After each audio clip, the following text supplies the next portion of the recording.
Assalamu alaikum. Welcome to AlETEJAH News with Mariam Johnson. The headlines. G20 Summit, Obama and Cameron seek support for military intervention. Polls show growing opposition to war with Syria. Fukushima, radiation levels dangerously high. Julian Assange files criminal complaints against Obama. As President Obama awaits Congress's approval for military action against Syria, he has intensified his lobbying tactics to gather domestic and international support. Now he plans to use the G20 summit to persuade world leaders which form of action should be taken in solving the Syrian crisis. Yusma Tamimi reports. The Obama administration implemented its Flood the Zone strategy, which involves intensifying the lobbying campaign to gain Congress's full support for military action against Syria. In the meantime, officials on Monday confirmed their willingness to rewrite the proposed resolution to clarify that any operation will be limited in scope and duration and would not include the use of ground troops. However, some have expressed their doubts in what Obama is proposing as very limited strikes. I'm still very skeptical about the president's proposal. It is not clear to me that we know what the results of this attack will be, meaning will it be effective? It's not clear to me what response might be undertaken by Iran, by the Syrians, against Israel, against us in the realm of terrorism. It is also not at all clear that we've got any really international support. This is trying to be made that this use of chemical weapons puts our national security at risk, and it's worth acting. I don't know if every member of Congress is there yet. And what about you? Are you there yet? I'm not there yet. A BBC report said that a phone call between some of Mr. Obama's top people and more than 100 Democrats was apparently acrimonious at times, with one politician saying that they had collective amnesia and they had forgotten Vietnam and Iraq. Senator McCain, heading the pro-war lobby, stated a no-to-war vote would be a catastrophe and would shred America's credibility in the world. As Obama's congressional and international support is still not clear, he's on a quest to gather allies. Today, the US president arrives in Sweden for a 24-hour visit, during which he will meet the Swedish Prime Minister.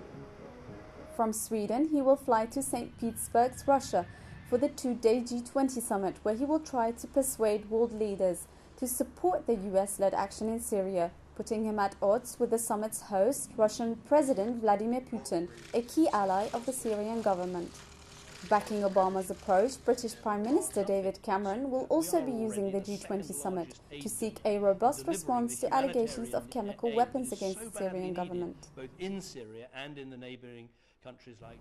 After his parliamentary defeat last week, Cameron will put all his efforts in the G20 summit to restore the special allied relationship between London and Washington, as well as the UK's standing in the world.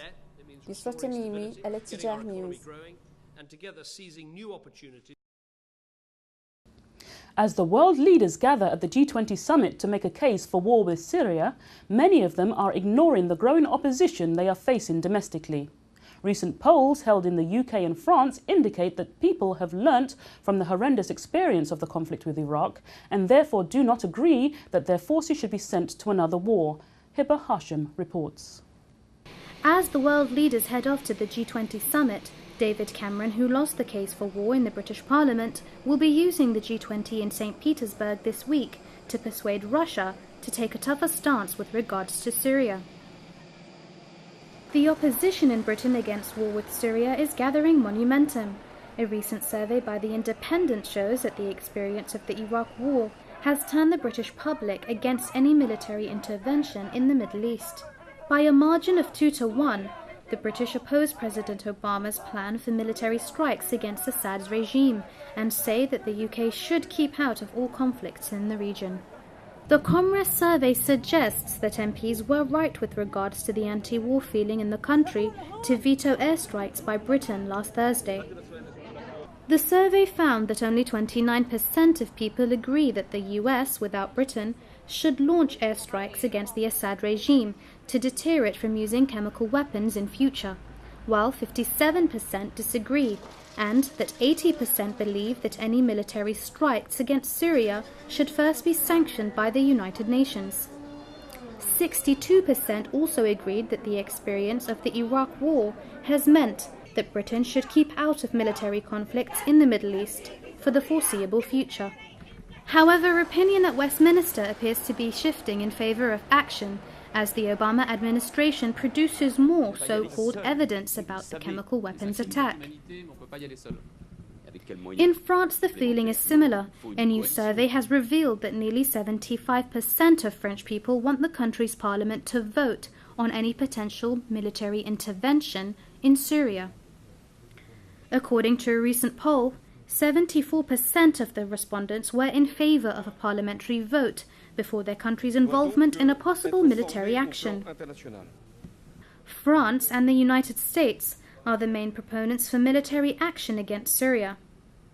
French President François Hollande said that he stands firm behind a punitive strike on Syria, despite the opposition to war, and according to the French constitution, the French president is constitutionally able to order military action without approval from Parliament.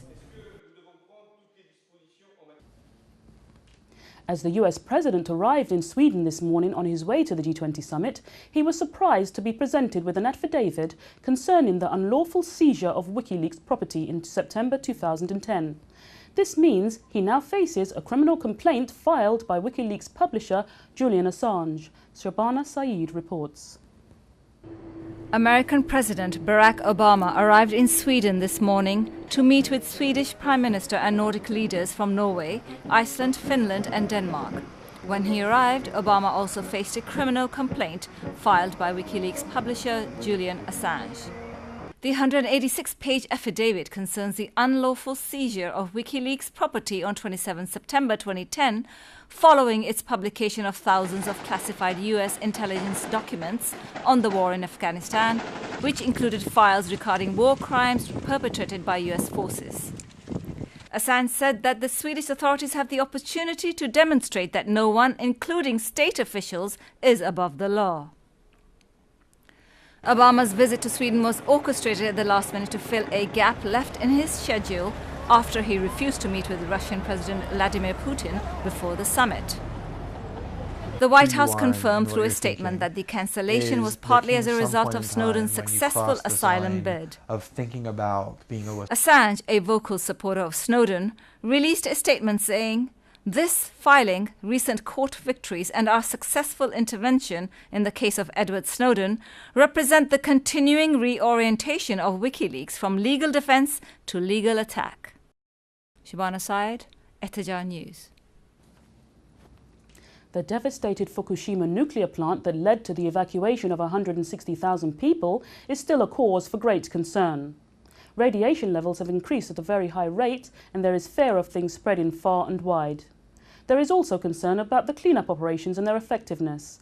Hassan Al-Khatib reports. Radiation levels around tanks holding contaminated water at the crippled Fukushima nuclear plant shot up more than 20% to the highest level, raising questions about the cleanup of the worst atomic disaster in 27 years. According to the Nuclear Regulation Authority, the levels are enough to kill an unprotected person within hours. The tanks sit on a hill above the Pacific Ocean at the plant, which was devastated by a tsunami generated by a massive earthquake in March 2011, triggering the worst nuclear crisis since Chernobyl a quarter of a century earlier. The disaster created fuel rod meltdowns at 3 reactors, radioactive contamination of the air, sea and food, and resulted in the evacuation of 160,000 people in the area north of Tokyo. The rising radiation levels and leaks at the plant have prompted international alarm, and the Japanese government has pledged almost $500 million of funding to fix the growing levels of contaminated water. The plant's operator, Tokyo Electric Power Company, also known as TEPCO, said last month water from one of hundreds of hastily built tanks was leaking. The NRA later raised the severity of the leak from a level 1 anomaly to a level 3 serious incident on an international scale for radiation releases. TEPCO, Japan's biggest utility, has been criticized for a series of mishaps, including its admission, after repeated denials, that contaminated water was flowing into the Pacific from another area of the plant. TEPCO also said the new readings taken at the plant were not related to a 6.9 magnitude earthquake off southern Japan. Hassan Al-Khatib, AlETEJAH TV, London. On another note, a London skyscraper that reflects sunlight to such an extent it caused cars to melt became the latest attraction and hot topic in the city's financial district. As developers tried to find a quick fix for the curvy building, business owners on the opposite side of the street said the sun's reflection damaged paintwork and burnt the carpet on their premises. This is what one business owner, who received compensation from developers, had to say. At first, we didn't know what was going on because in our shop something very weird smelled, and I thought that something was burning, and I checked all the equipment, everything, but we didn't notice, and until one of our customers they came in and then they said you have a very serious problem, and they actually showed us the chair which was burning, and then the carpet was like smelling very bad, and I was like, what's going on here? Londoners also expressed their concerns regarding the cost of such a notorious development and the extra money that will go towards fixing it. Temporary scaffolding at street level are to be put in place within the next few days to block the beams of sunlight. The main headlines again. Obama and Cameron to seek support for military intervention at the G20 summit. Polls show growing public opposition to war with Syria. Radiation levels at the Fukushima power plant are still a cause for concern. Thank you for watching AlETEJAH News. Goodbye.